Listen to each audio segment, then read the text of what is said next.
Samantala mga kabrigada, ang pagtanaw ng utang na loob hindi dapat humantong sa pagtataksil sa konstitusyon ayon yan sa palasyo. Brigada Maricar Sargan, ibrigada mo. Brigada Live Report. Dumipensa ang Malacanang sa pahayag ni Davao City Mayor Baste Duterte na walang utang na loob si Pangulong Ferdinand Marcos Jr. matapos arestuhin ng mga otoridad si dating Pangulong Rodrigo Duterte. Sa press briefing sa Malacanang ngayong umaga, sinabi ni Palace Press Officer Attorney Claire Castro na matagal nang nagpasalamat si Pangulong Marcos sa naging desisyon ng Supreme Court noong 2016 na payagang ilibing si dating Pangulong Ferdinand Marcos Sr. sa libingan ng mga bayani. Ani Castro, maging kay dating Pangulong Duterte ay nagpasalamat na rin si Marcos Jr. at sinabing habang buhay nilang tatanawin ang utang na loob.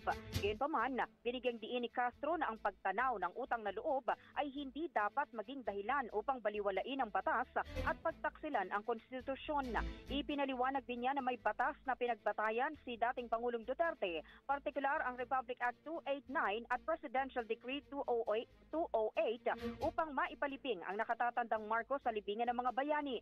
Anya, may regulasyon din ang AFP na nagpapahintulot na sa isang dating Pangulo o Commander-in-Chief na mailibing sa naturang sementeryo. Dagdag pa ni Castro, ang pagpapaaresto o pag-surrender ngayon ng Marcos administration kay Duterte sa International Criminal Court ay alinsunod din naman sa batas at sa commitment ng Pilipinas sa Interpol.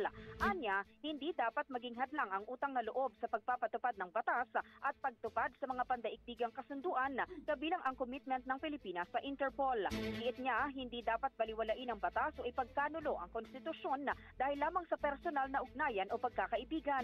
Ibinalik din ni Castro kay Baste Duterte ang tanong kung pagtanaw din ba ng utang na loob ang pag-appoint noon ni dating Pangulong Duterte sa Chinese national na si Michael Yang bilang economic manager.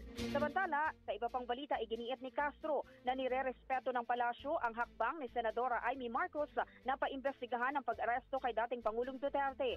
Anya, hindi ito pipigilan ng administrasyon at handa umanong humarap sa Senado ang mga opisyal na nagpatupad ng arrest warrant.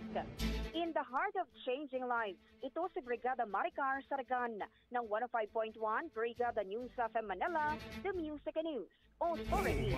Ang bahaging ito ay hatid sa atin ng Power Cells Herbal Capsule. Tuldukan ang sakit dahil ikaw ang sandigan.